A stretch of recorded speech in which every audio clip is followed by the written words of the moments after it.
What is baptism for the dead? Baptism for the dead is a flawed idea from the get-go, just to start off. It takes the understanding that those who are dead were never allowed option to be baptized because they did not have the law.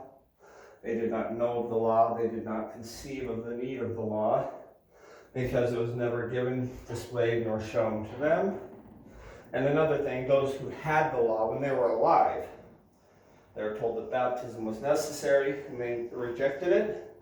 Well, what right is it of ours to assume that they're actually going to accept it now? That's a good, flawed reality. We know that Hitler was given baptism. We know that Mussolini was given baptism. These are all baptisms for the dead, done in the LDS Church. We know that serial killers have been given baptism for the dead.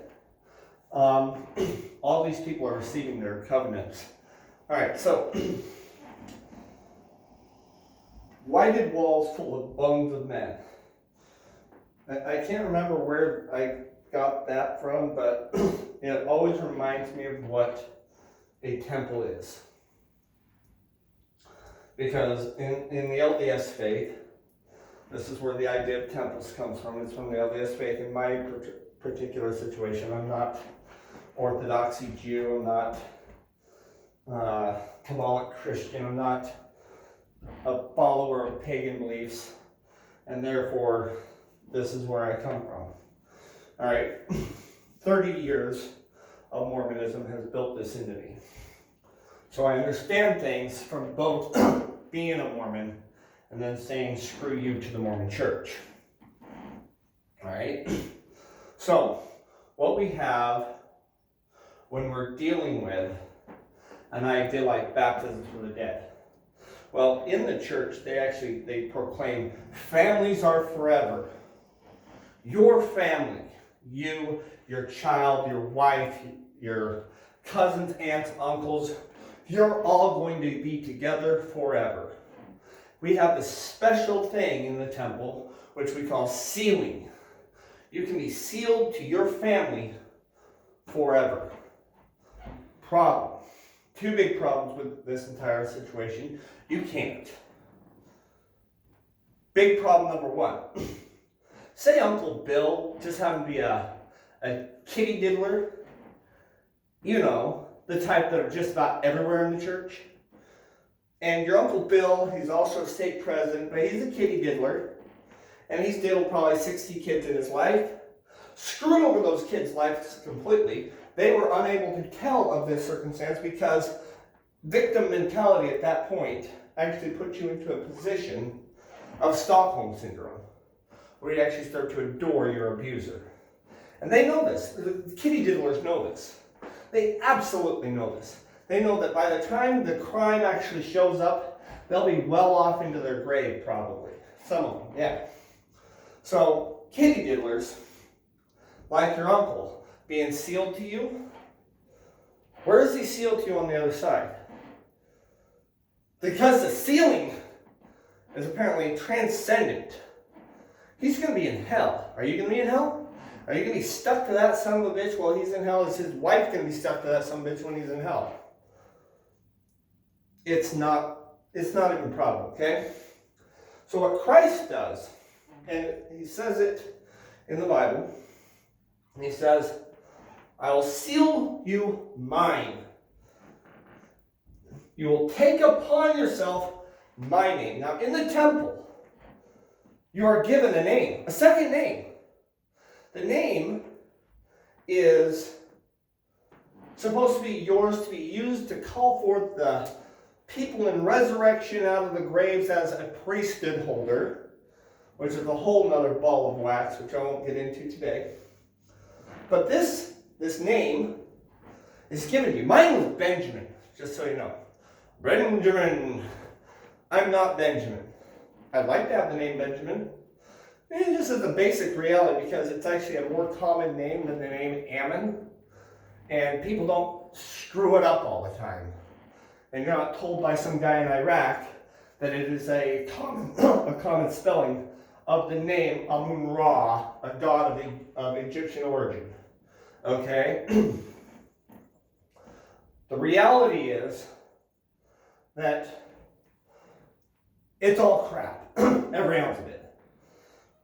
A good portion of the Church of Jesus Christ of Latter-day Saints is actually made up of the Masonic religion.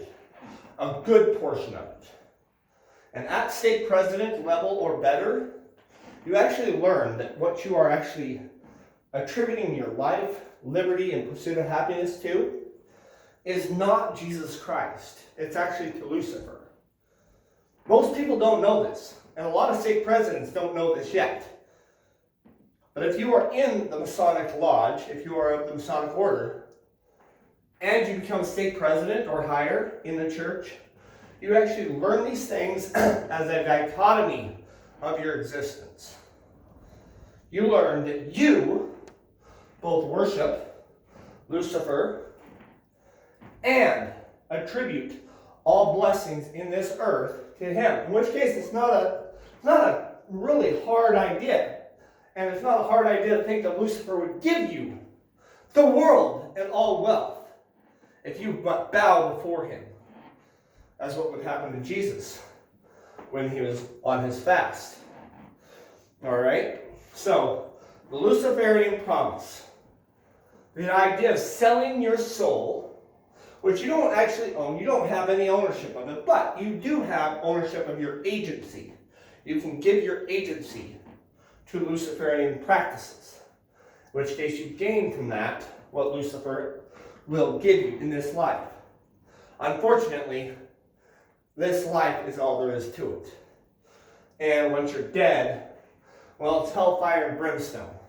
There's no capacity beyond that to obtain anything more than what you are, and at that point you are useless. As you stand right now, useless. Unless you can bring another soul to Christ, you are useless. But if you can bring your own soul to Christ, saved be thee. Right? Because Christ never gives a qualifier that you have to save yourself and then someone else. If you can save yourself, you are qualified for salvation. Because saving yourself only requires coming unto God. Coming unto Christ. Now, in the Book of Mormon, we are going to assume in this lecture that Joseph Smith was a prophet and that he was actually side-armed, side-twisted, and destroyed by the disgusting, nefarious Luciferian doctrines of the cabal held by Albert Pike, propagated by the nefarious realities of the Luciferian king himself, Brigham Young. That's what we're going to assume going forward at this point. So, just so you know, we're not 100% throwing the entire baby out with the bathwater. Alright? Now, there have been many prophets over the years. Some that the Catholic Church has even acknowledged after the fact that they burned them to death, like Joan of Arc. And the prophets are not gone. They are not. They don't leave. Jesus Christ, God himself, is an unchanging God, meaning prophets from and till forever. Okay? People will always be needed to call other people to repentance. It is a reality. And let me tell you, those prophets are not famous. They're not famous at all. If you look at all the realities of prophets in the past, hell, Isaiah was cut in half with a wooden saw. Imagine that being Hinckley or Nelson or God only knows who else. They're not famous people. Anybody looking for fame in this earth is of this earth. They have no regard outside. And nothing will change their mind on that. Alright, now continuing forward. Baptisms for the dead. What is it? It is basically a thing which we give to 12-year-old boys and girls in the church to go to the temple, to be dunked in water for names that are spoken through a microphone or over a baptismal font generally, that we are then dunked for. And these names are of people who were born without the law, born outside the dictates of the church, and born without membership in the church.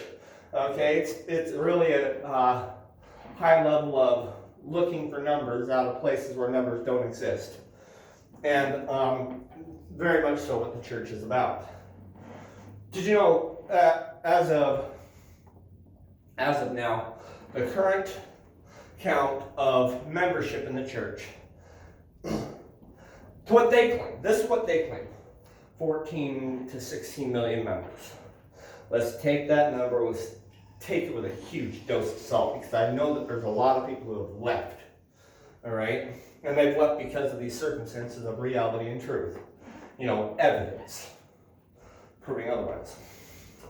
That there is 0.17% of the entire Earth's population of 7.8 billion people. 0.17% are members of the Church of Jesus Christ of Latter-day Saints, according to their numbers. So, in my calculation, that is 7.8 billion people that God cares nothing about. Those are Muslims, those are Jews, those are Hindu, those are Catholics, those are Christians, those are every denomination of Christianity. Those are people that believe that they are of the light side and dark side of the force. Believe it or not, there are religions. There are religions in that reality. Okay? So, 26 to 27,000 different religions on this planet. So, that's quite a cut right off the top of people who will never know what, when, why, or where in that church that they would even belong, whether or not that church even exists in their mind to begin with. It's a lot of people. Unless you're in Utah, you actually pretty much don't know it exists. Except that somebody said Mormon and suddenly it's like, and I understand, it is. It is a massive hiss. All right, so let's understand what God did. When Jesus was here, he undertook to himself a baptism. Now this is a very interesting story here. He comes to John, and he says, John, I wish that you'd baptize me. And John's reaction is like, I have need of being baptized of thee, and why would you need to be baptized of me? John was of the opinion that he was going to be baptized. He was going to be saved. Because he knew himself as a creature of evil, of fallen state. He was murdered. He wasn't baptized. He was murdered. His head was served up on a silver plate. If anyone wants to know where that terminology came from, right there in the Bible, that is where it came from. Silver plate, the head of John the Baptist. That's where it came from. Now, Christ said, let it be for now. Let us fulfill all righteousness. Now, what does he mean by all righteousness in that statement? Because all righteousness generally means a totality of things.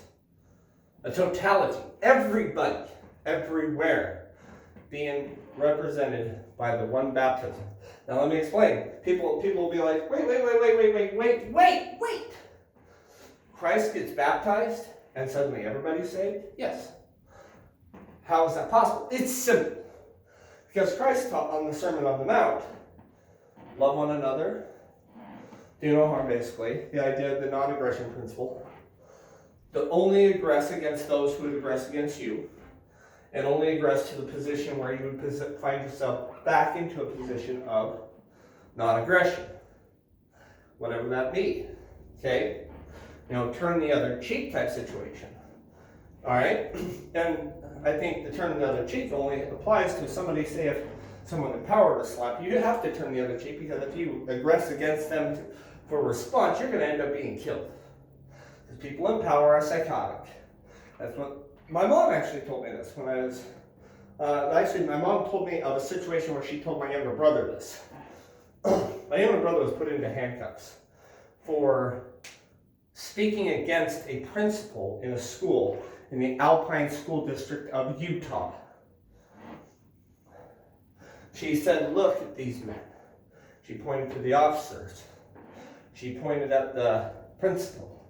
She pointed at everybody who was in a position of power at that moment. My brother was on the ground in handcuffs. And she said, look at these men. They are authority. And by this you know that they are absolutely insane. People who gain power and authority over other people are mentally not there. They're just not there. Okay? Just straight across the board. Because they are looking to rule people. They're not looking to be live and let live. They're looking to rule. They want to lead. They want to be in charge. They have this knack of needful leadership. Now, when Christ says to fulfill all righteousness, baptize me, is because he knows in order to gain the application of all righteousness, he has to be baptized. It doesn't matter what kind of a life he lived, because everybody assumes Christ lived the perfect life. Who knows? I don't know. I know that he weaved a whip twice in his life, tore up the temple twice in his life, tearing out the money changers and lawyers, scribes, and disgusting people inside the temple. So we understand that Christ did not like those people at all. He called them liars, hypocrites all the time. These parts of the Bible are cut out, and we're only meant to focus on the Sermon on the Mount. Okay? But the reality is Christ was vindictively angry, particularly about those people who would claim to be of God or have the passage but block others from gaining access. Okay, so when it says to fulfill all righteousness, baptize me, it's because he knows his ultimate sacrifice, which some claim to be on the cross, others claim to be in the garden. I claim them to be of both. All right. The entire process of his life, near toward the end, was devoted toward the application of his life and blood, his circumstance and reality, to be applied across all masses of the earth. All masses. Everybody. And I have two scriptures in the Book of Mormon that back this up. And one that I've been notified of, well, I'm sure there's many others, that is found in the Doctrine and Covenants of the Church of Jesus Christ of Latter-day Saints, the Mormons, to be actually contrary to that reality. Reason why?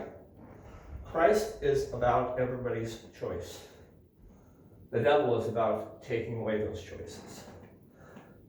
There's nothing more damning than taking away the choice of repentance. Without the law, ignorance is no excuse for failure to follow a law. Even if you don't know what it is, you have never had an idea. If you don't know it, that's your problem. Ignorance to that law is no excuse.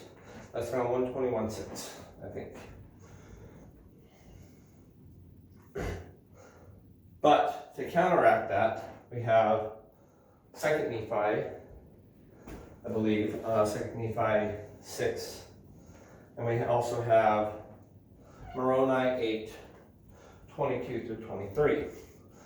I like the 28 through 23 on Moroni 8 because it actually explains more to what the circumstances is and actually displays an idea of continuity. And it says that children are of the kingdom of heaven, and so are they who are without the law. The performance of baptisms for such is a blasphemy. It doesn't say blasphemy, but it says is a mockery before God. It is a mockery to take and perform baptisms for these children.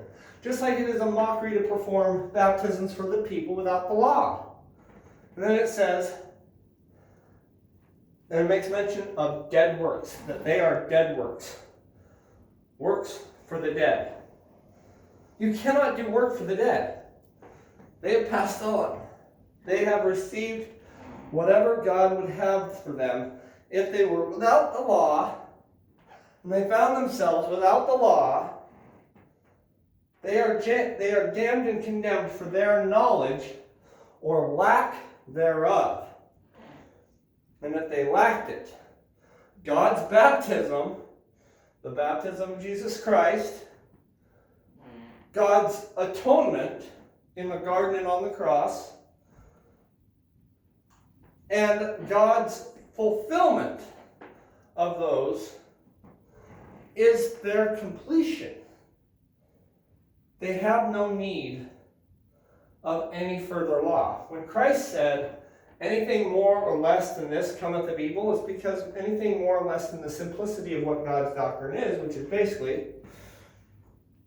come unto me, follow me, believe in me, and if you so choose, be baptized. Because you can be baptized, whether or not Christ took upon you his baptism, your baptism anyway. You can become baptized. But that's the simplicity of it. That's the entirety of it. Anything more or less than that is evil. The idea that what Albert Pike has in his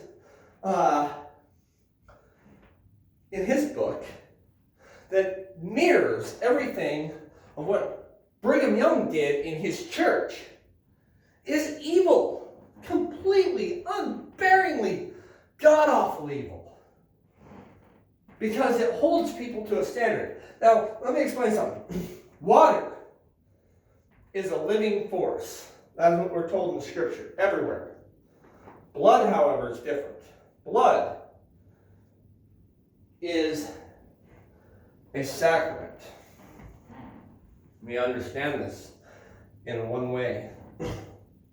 When a man becomes drunk on wine, for instance, generally they become happy, they become more pleasant, they become looser, more relaxed. There are some people that become angry and bitter and stuff like that. That's generally because someone slided their mind into a dangerous direction. You don't do that to drunks, just so you know. You do that to a drunk, you did it to a drunk. You did it.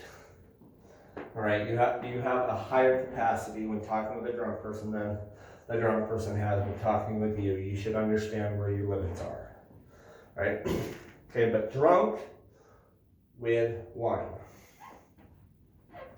Then you have drunk with rage, drunk on the blood of men.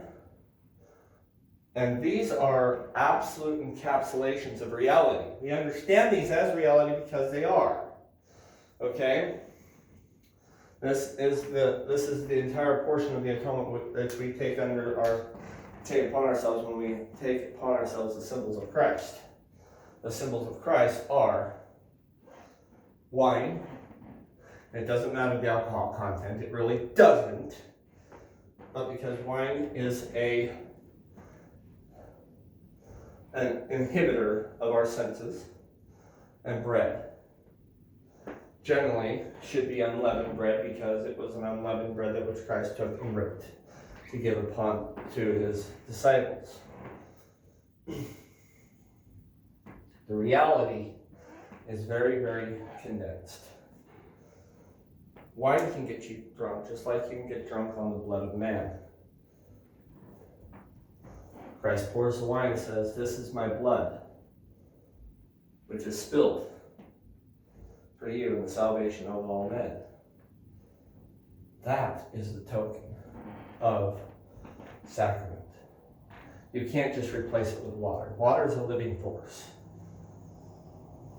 Blood, however, when spilled from a man, is the equation of death. And when put back into a man through the use or the action of drinking, is the resurrection of man.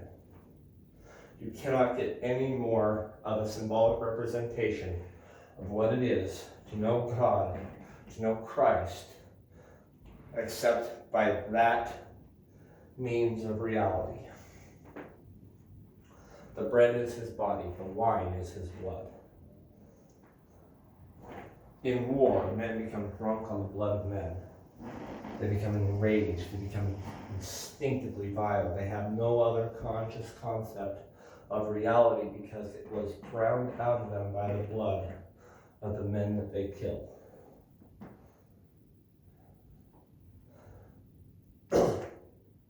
Baptism is given for the living.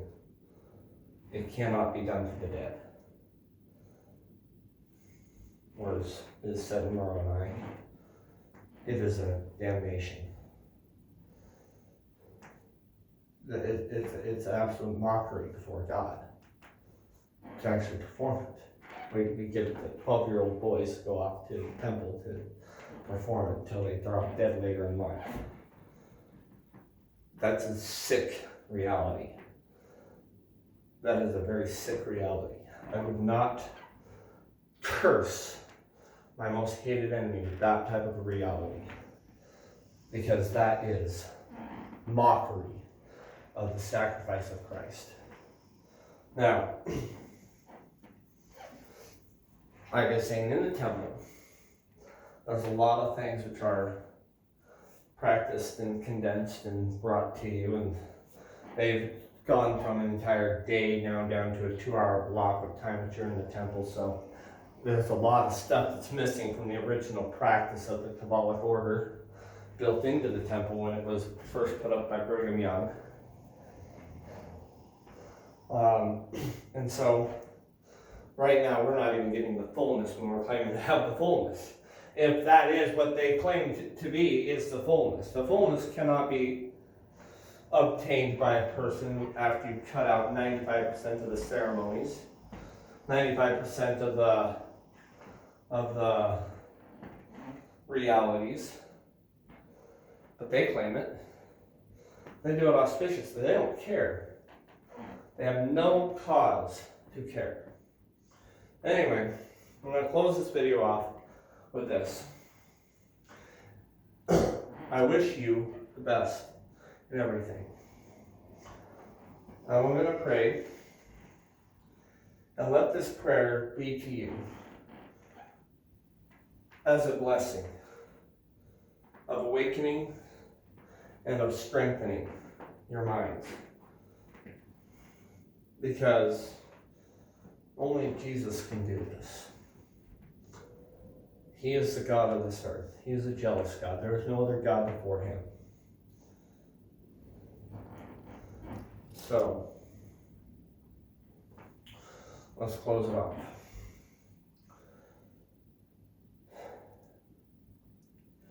Jesus, in thy name, I come before thee as a man stricken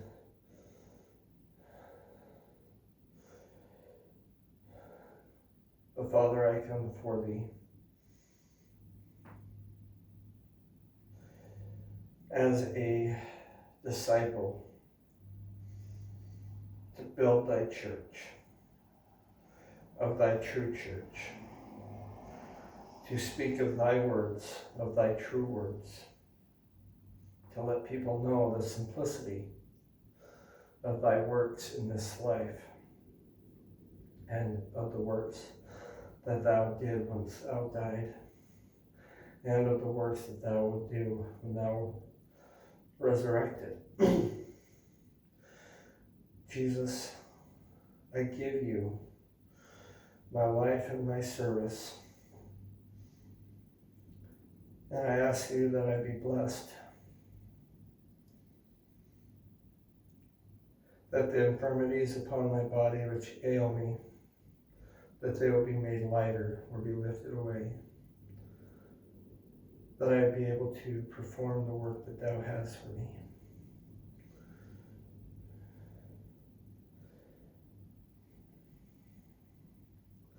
Jesus, I pray this in thy name.